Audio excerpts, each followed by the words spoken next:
Hello everyone, my name is Andrea Ionis, and today I will be talking about hypermodernity in digital fashion. I will also be tying to the writings of Baudrillard, Lipovetsky, Foucault, and our professor himself, Barry Vacker.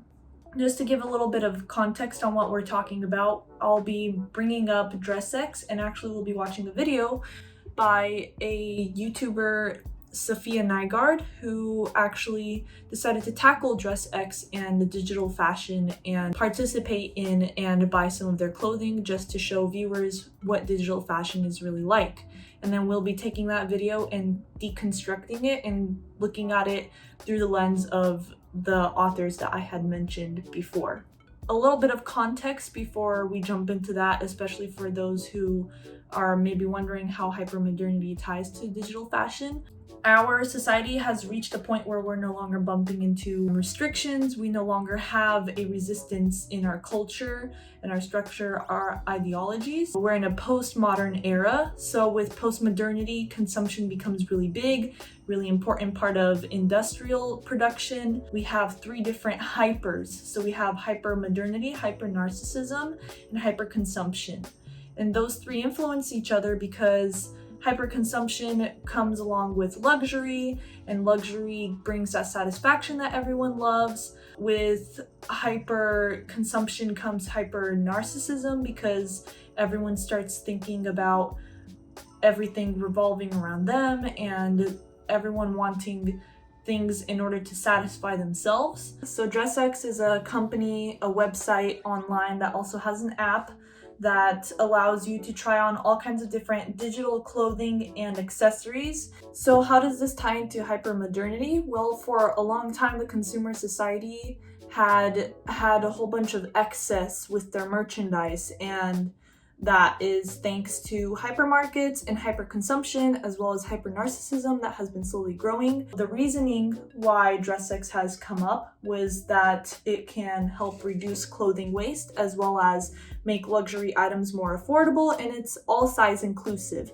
So let's take a look at a few clips of Sophia trying out DressX and her commentary on this. So for day one, I decided to try and go for something that was cool, but still conceivably a look that could exist IRL, with the idea that maybe it would be interesting to try and test out if you could wear a virtual item and pass it off on social media as if you were actually wearing it. Yes, this is the catfish test. Now, one aspect of this process is that you have to take the photos beforehand. I guess that sounds intuitive, but it is kind of the opposite way that people usually wear clothes, where you can try it on first, get a feel for how it falls, and then decide how you might want to pose in it. Whereas for this, you kind of have to guess how the outfit is gonna look on you later. And DressX recommends that you take photos with skin-tight clothing on that also doesn't interfere with their outfit in an evenly lit area. So you're basically in a way altering yourself for the fashion instead of the fashion altering itself for you. So this really wraps around ego media. So what is ego media? Ego media is basically media that looks inwards. It's like hot media, so media that has friction, media that gets a lot of people talking, gets a lot of opinions going, everything of revolving around an ego, a person. So with ego media, we look at, in our case, smartphones and photography. So the principle of fashion that goes along with those clips that we just saw is new and better than ever before. Is digital fashion and DressX something that's new and better than ever before? Let's keep watching. So then, is using fake photos of fake clothing against our morals? Have our morals and our values gone out because of hyperconsumption, hyperreality, hypermodernity in our postmodern era? Has hypernarcissism really pushed out those values because suddenly we're creating all this clothing that people are thinking is real, but is not actually real? Now for day three, I wanted to start to move away from realistic and into the more bizarre items. And I figured we could post this under the guise that it was just another crazy clothing item for a video, and to see if I could get away with it, or if it was just too weird to be believable. So I think that if Baudrillard could, I think he would want to comment on that last clip, because it's really like a juxtaposition with that clothing that is not real, right? But it's trying to look real because it's being photoshopped, and then the whole purpose of it is to trick people into making it think it looks real. But it's moving away from realism because it's this bizarre and futuristic looking clothing. So what I think Baudrillard would have to say about this, especially around postmodernism, is that postmodern societies employ representations and simulations to the point that simulacra become indistinguishable from reality. Therefore, the primary ontological structure for postmodernity is hyperreality. Hyperreality does not fake reality, it emerges from the collapse of reality with simulations, such that reality is an endless reflection and recirculation of simulacra. And then, although Baudrillard offers numerous definitions for the term, at its most basic, the hyperreal substitutes signs of the real for the real itself. So exactly what this example is that these photos are taking place of real clothing. They're taking place of this real fashion that people want.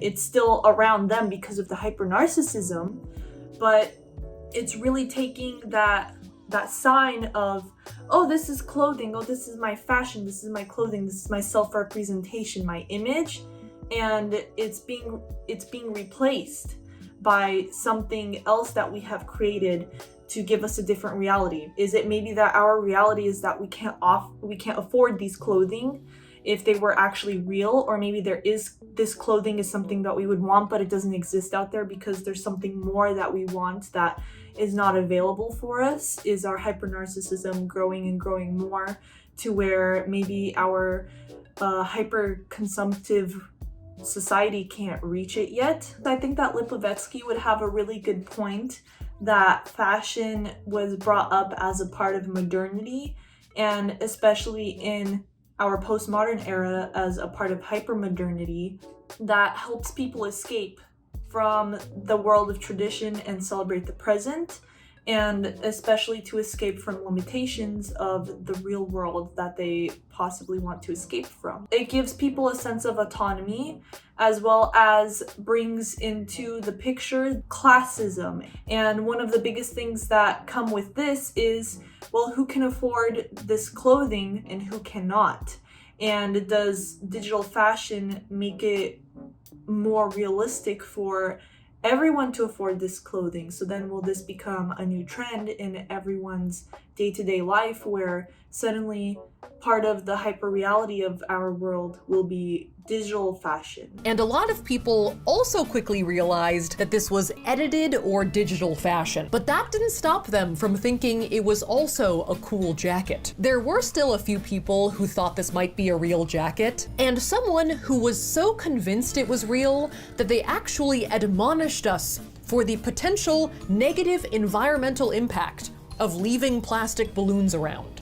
Now for day 5, I wanted to venture into a little bit of a different arena and try one of DressX's video looks. They have some that change color, this bag beats like a heart, and they have a few that blow in the wind. This to me seems like one of the potential advantages of digital clothing, the ability to play outside of the normal constraints of reality and photography. All of our other outfits we were able to get for less than $100, but DressX does have this one collection called Ouroboros, which is sort of sci-fi, futuristic, Avatar-esque clothing that goes for like $1,000 per look, which is confusing because I kind of thought that some of the idea behind digital clothing was that it is less expensive than real clothes. After a little sleuthing, it seems like Ouroboros is actually a somewhat well-known digital designer, but DressX works with a lot of known designers who offer stuff for less, so I'm not sure why this line is so much more expensive. So of course people who were tricked by this,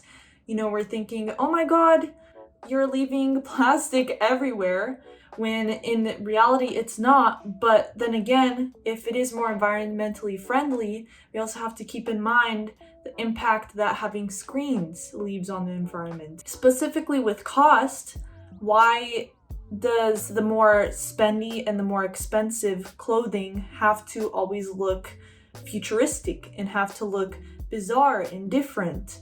And that does bring in the idea that the people who are higher up in our society, the people who have more of the money, they always want to continue to set themselves apart from people.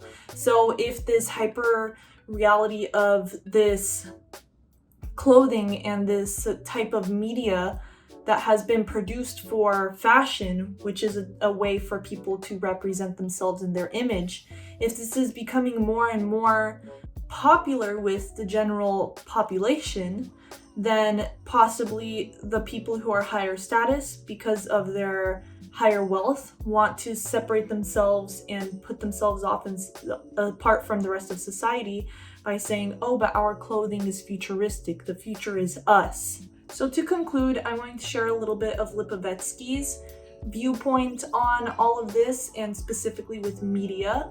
So media, according to Lipovetsky, does play a role in normalizing and have a hand in encouraging mass homogenization. So because we're constantly bombarded with messages and content that tell us how we should behave in a certain way, that becomes a standard, and that constant bombardment does make us indifferent to advertising and helps encourage more personal autonomy. But is that what they're trying to get as an effect all along? So with social media and with all of this bombardment of image and fashion, making sure that pictures look perfect, making sure that everything is flawless, and giving it a hyper-realistic look, because obviously everything in this world has a little flaw to it.